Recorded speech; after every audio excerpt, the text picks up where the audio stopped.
Americans, mostly younger ones, are announcing they want to leave the United States.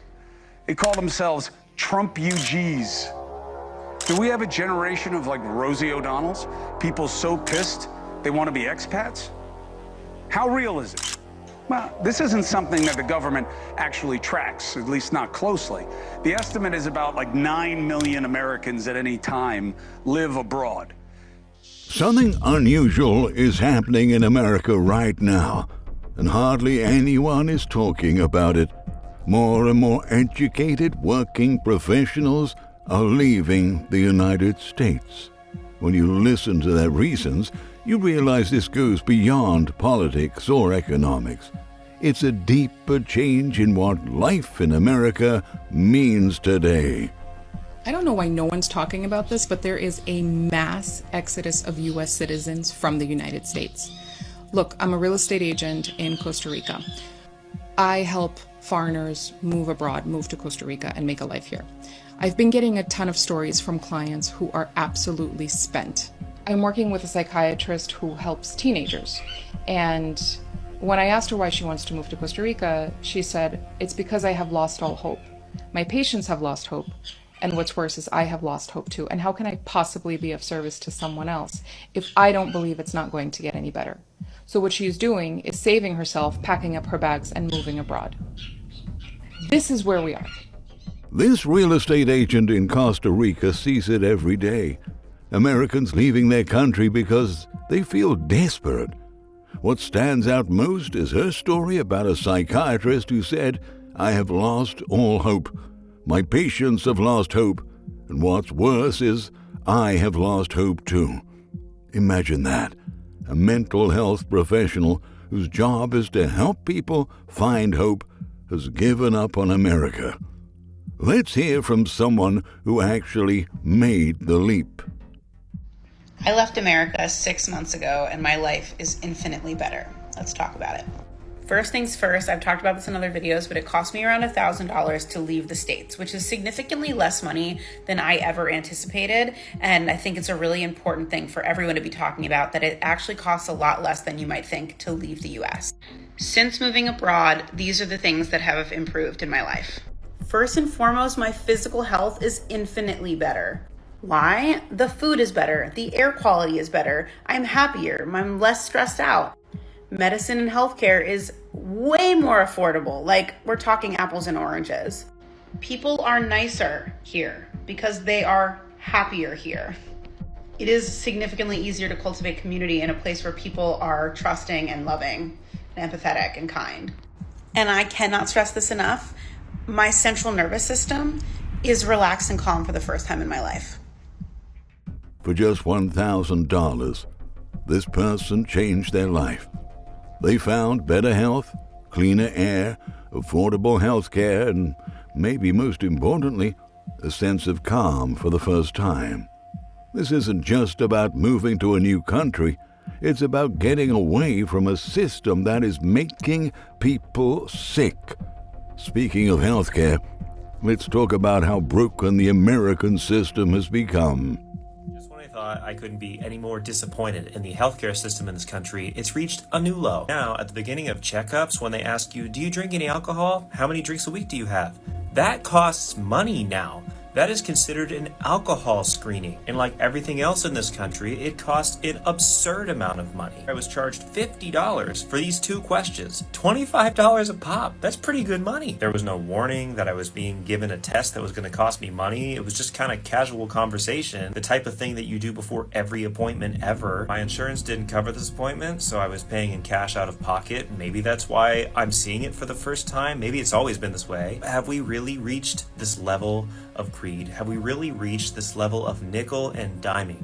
Every single thing. I can't take it anymore. When I was in Portugal, I went on a wine tour, and a girl on our wine tour sprained her ankle. She fell down some stairs, and the tour guide was so concerned about her safety, he's like, I'll call you an ambulance and you can get some x-rays taken. She was all like, no, that would be way too expensive. He's like, no, like an ambulance here costs like €8, and the x-rays cost maybe another 8. I don't know how accurate those numbers were, but they seemed ballpark, and I was like, oh my god, can I go on the ambulance for fun? Meanwhile here, you're asking me how many glasses of wine I have a week and charging me more than like a top shelf fancy bottle. I'm not blaming the doctors. I think the system here is just so irreparably broken, and I cannot wait to find myself in a different country where I have healthcare, because as a healthy young male in the United States of America, I can't find it.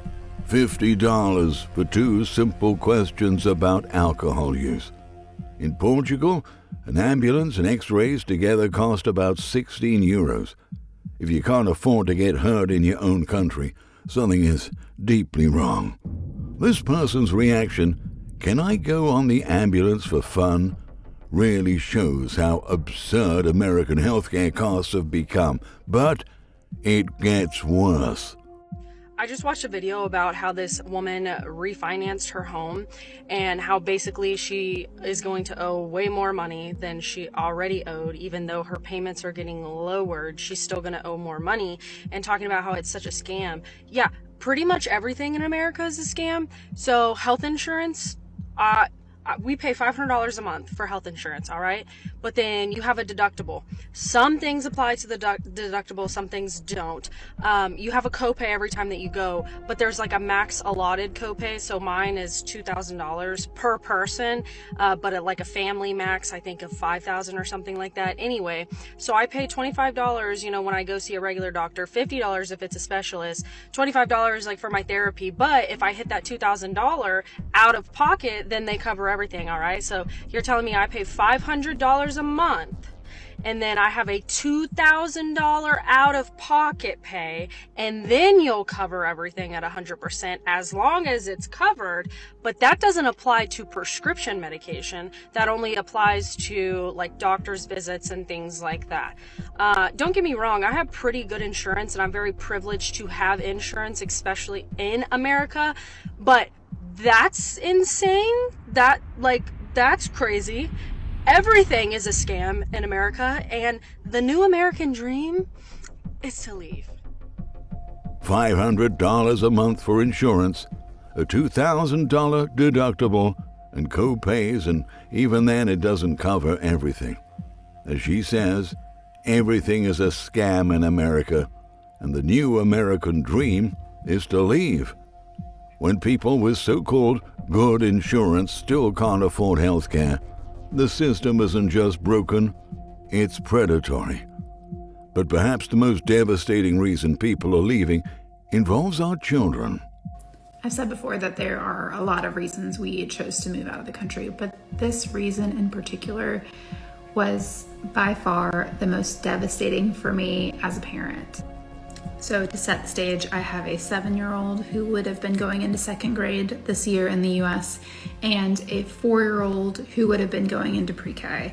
And our 4-year-old actually was drawn in the public pre-K lottery for her elementary school, which if you are a parent who pays for daycare, you understand how big of a blessing that is. But the kids were excited for months that they got to go to the same school, and our oldest was being the best big brother and just trying to tell her all the ropes and talk about the school and like get her prepared for her first day. One day they were playing in the basement and they were really quiet, so I went down to check on them and kind of like peeked around the corner, and I see our 4-year-old hiding and our 7-year-old standing over her, kind of instructing her. He tells her not to make any noise, just to be quiet and be still, and to not be visible from behind the couch where she is crouched. And then he says something that gave me context to what they were doing and just like broke my heart. He tells her, "You have to make sure you can't be seen, so when the bad man comes into your school, he doesn't get you." He's coaching her through an intruder drill. And if you have a kiddo in the US school system, you know exactly what an intruder drill is code for. And the way he says it as a 7-year-old, so matter-of-factly and just like it's no big deal, was so devastating to me, because it's just a part of their life that they have become accustomed to, that they have to practice how to hide from an intruder coming into their school. And there is nowhere else in the developed world where that is normal for elementary age children. And you know what? My kids will never have to do an intruder drill again. Think about what just happened. A 7-year-old is teaching his 4-year-old sister how to hide from someone who might try to hurt them at school. He does it as if it's just part of life. In America, this has become normal. This mother is right. There is no other developed country where young children regularly practice hiding from people who might try to hurt them. We've made the unthinkable seem normal, and now parents are saying they've had enough. The situation has become even more urgent for many families. Does anyone else in the United States feel like it's been a really tough week? It's been really, really crazy. I could say that since January, if we're being honest, but this past week has really been like the pot of boiling water is like finally starting to overboil. And it's just re-validified all the reasons on why me and my family are leaving the United States, but it's also been very, very scary at the same time. A lot of you have been commenting with your support, which I'm really grateful. I keep getting this question over and over about like, how are you going to work legally? Are you a temp resident? So please watch our other videos. Yes, I am a temp resident. My son has Mexican citizenship now. My husband was born and raised in Mexico, went to college in Mexico. He's only been here 10 years, and he's a green card holder, so rightfully so. We are scared and worried, and we, especially him, no longer feel safe in this country. That's not the only reason we're moving, though, right? I mean, we've been talking about leaving the United States for a couple of years. We've kind of been seeing a downward trend happening and just feeling like this like capitalism that's happening here, it's just not working for most people anymore. I understand that there's a lot of opportunities in the United States, and I'm grateful, but at the same time things have gotten like really overheated politically here, and I know that every country comes with its own problems, but this past week has been literally insane. Like I don't even know what to say. Kind of scared to say anything, honestly, with the way things are going, but I just really hope that we can find some peace in Mexico, even with all of the issues we know that Mexico has. My husband's family and friends all still live in Mexico, by the way, except for his brother. He's in Ireland working right now, but you know, we're very aware of what's been going on and what life in Mexico means, and the bureaucracy and the slower pace and, you know, things of that sort. But I've been feeling really, really scared. And the last few months, every week, I feel like, are we going to get out in time? Are we going to make it out? Are they going to like do something crazy, like close the border? Is my husband going to be rounded up? He's a contractor. He goes to Home Depot a lot. He's Hispanic. He's a green card holder, but obviously that doesn't protect you anymore. So it's just been so much stress the last, really since January. And so many people asking like, why are you leaving the United States? Why Mexico? Those are pretty much our reasons. And honestly, we just need to do something different. Like, it's gotten really hard. I think a lot of countries right now are realizing that we can't sustain what's been going on and the cost of living and inflation and all of that. Like I said, I know Mexico has low pay. It has some of its own problems, but there's a very big individualistic society in the United States. And not only that, but you know, a lot of people work 3 jobs, 2 jobs, and they don't have time for family or friends. It's not a priority. People are just exhausted. People are starting to get very volatile and angry all the time. The energy has really shifted, I would say, since 2020, since COVID, but maybe even a little bit before then. And I mean, if you're new here, you know, thanks for listening to all the videos I've been making lately, but you know, just know that we are legal. I'm coming to Mexico legally. I intend on paying taxes. I intend to learn more Spanish. I already know some Spanish, but I'm not great, and I do get really shy about speaking Spanish in front of people. when I'm in Mexico, just because, you know, my ego. My husband was born and raised in Mexico, went to college there. Like I said, he's only been in the United States 10 years. Our son is Mexican and his family and friends are there. So we are doing it the right way. Unfortunately, like I said, I cannot legally, I think, get like actually hired by a company or job in Mexico until I'm a permanent resident, which will take 2 years. But we are self-employed here, so I'm hoping that I can pivot a little bit and stay self-employed as an interior designer. And my husband has his own plans of what he wants to do in Mexico, whether it be using his architecture degree or us starting our business over there, and he's running and operating it, and or real estate. So I'm very grateful for all of you who've been over here. We've gotten, like, I don't even know, the most followers we've ever gotten the whole time I've been on TikTok, although I've never been great about posting on this platform. If this platform does go away in a few days, I have our link to our YouTube. I have not posted all this same content on YouTube, but we are planning, once we leave next week, to start filming videos about the drive, the journey down to Mexico. We're going to do a house tour, and we really kind of want to do like life in Mexico vlogging on a more personal level outside of this app. So if this app goes away, follow us on Instagram at La Casa Vera Designs, or just go to the link and follow us on YouTube. Motivate us, you know, if you feel like it. So I will actually get my butt over there and start uploading all the videos to YouTube, because I think that TikTok is going away. But just want to say I'm so thankful and grateful for everyone who has followed us and given us a lot of tips and insight, and I hope that you guys follow us even if this platform leaves. Maybe we can get a VPN, or since we'll be in Mexico, we can switch to Mexican TikTok. I'm not really sure how that works, but we'll figure it out. But I hope that everyone who is leaving the United States, I really wish you guys the best. I hope that your new life, wherever you go, whether it's Mexico or Europe or somewhere else, is going to be great and wonderful. I hope that you get a sense of feeling of peace once that you're away from here. I know that's really hard, because many of us are leaving friends and family behind in the shit show that's happening right now. So of course those people are going to be in our thoughts.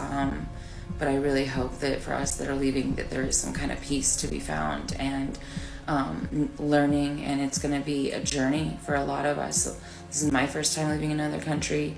My husband came in the United States 11 years ago, so obviously he's kind of used to the United States, and going back as like a formal adult out of college is going to be a big transition for him as well. So I really, really pray that all of you have a safe trip, have safe travels. Once you get to where you're going, I hope you succeed, and I would love for you guys to follow us over on YouTube. You can feel this woman's fear. She asks, are we gonna make it out? Are they gonna close the borders? Is my husband gonna be rounded up? When Americans are leaving their own country because they are afraid for their safety, it's time to take a hard look at what we've become. Her point about American individualism matters. She talks about a society where people work several jobs but have no time for family, and everyone is tired and on edge. This isn't the American dream. It's the American nightmare. It's not just families. Skilled professionals are leaving too. Hey everyone, my name is Megan, and if you saw my first video, you'll know that I am a nurse here in the United States, and I just accepted a position over in Scotland, so I'm going to be leaving to go live and work there for the next 3 years.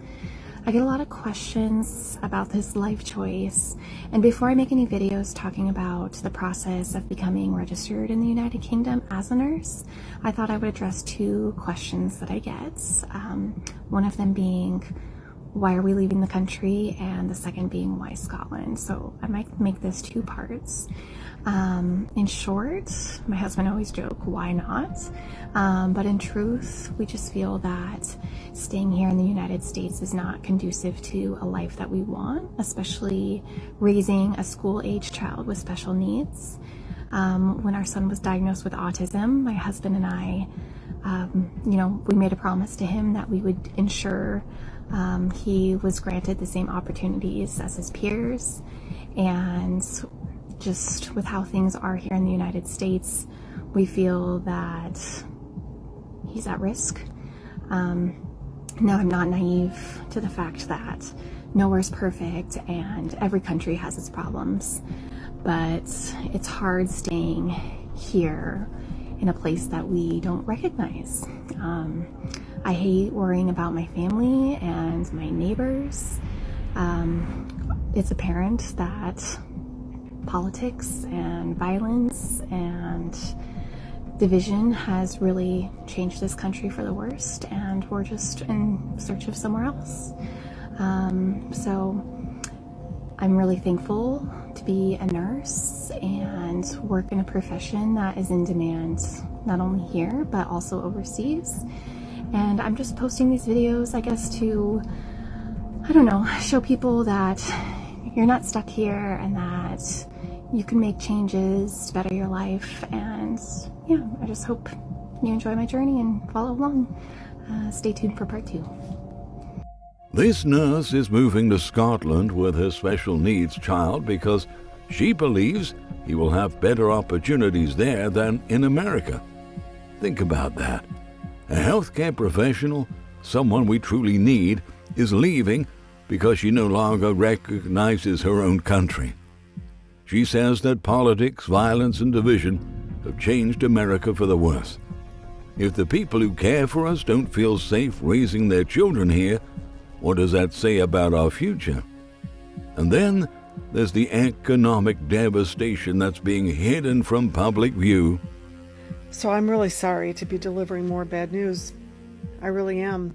Every time this administration does something to distract the world, like the latest being this Tylenol joke, something else is happening they don't want us to know. And the research from Money Talk News, the economists from Money Talk News have just released their very dire economic data.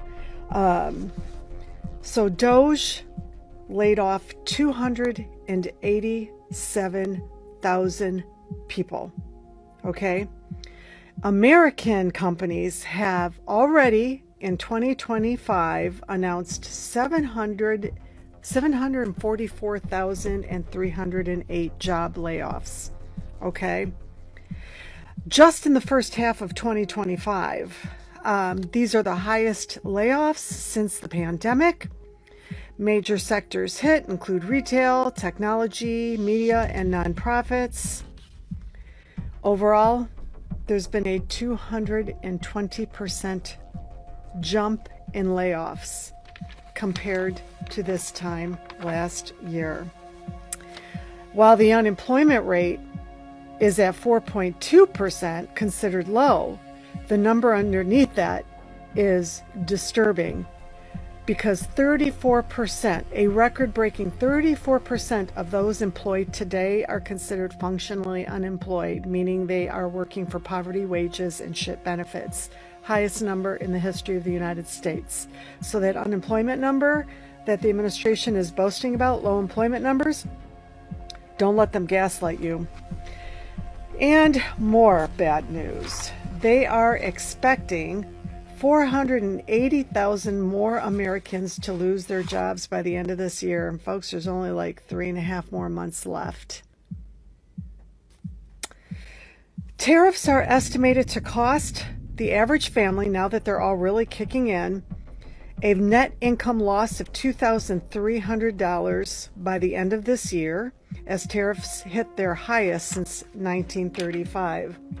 Additionally, things like leather goods and shoes and handbags are expected to see a rise in price of 37% because of the tariffs, clothing 35%, vehicles 12%, or roughly $5,000 per new car, and metal goods are expected to increase by 36%. Low-income families will be bearing the brunt of all of this, as their disposable income is virtually going to disappear under the Trump administration's Trump session. And MAGA, that's a lot of you folks. Now I want you guys to keep all of that in the context. All these layoffs, families who have family members that are not bringing in an income and can't find a job because the new job creation under the Trump administration is some of the lowest ever. In addition, they're going to be hit with these higher costs. In addition, once the big, beautiful bill portion kicks in where you have to be employed to get Medicaid, but people can't find jobs to get that Medicaid coverage. So we have that to look forward to in the next upcoming months. This is fucking horrible. You know, I guess the only people that aren't going to be affected by this are the ones that are going to be raptured tomorrow. Yeah, the Trump supporters that are going to be raptured tomorrow. They're the only ones skating free out of all this. Anyway. The numbers are shocking. 744,308 job layoffs were announced in just the first half of 2025. That's a 220% increase. Even more, 34% of working Americans are functionally unemployed, earning poverty wages with no benefits. And that's the highest it's ever been. Unemployment numbers might look good on paper, but if a third of working Americans can't afford to live, those numbers are misleading. With tariffs adding $2,300 a year to family expenses, the economic system is failing most people while benefiting only the wealthy. This isn't just about families making hard choices. It's a breakdown of the social contract that once made America appealing. Health care can bankrupt you. Children practice hiding from danger at school. Full-time work doesn't mean you can survive. The political climate is so toxic that even legal residents feel unsafe. These are not just policy failures. They are real problems that are causing people to leave the country their families have called home for generations. The people in these videos are not anti-American. They are heartbroken Americans who have reached their limit. They include teachers, nurses, psychiatrists, contractors, and parents, the backbone of any society. Now they're choosing to leave. The real question isn't whether America can afford to lose these people. It's what kind of country makes its own citizens leave to find basic human dignity. And even more important, what are we going to do about it? Right now, for millions of Americans, the land of the free has become a place people are desperate to leave.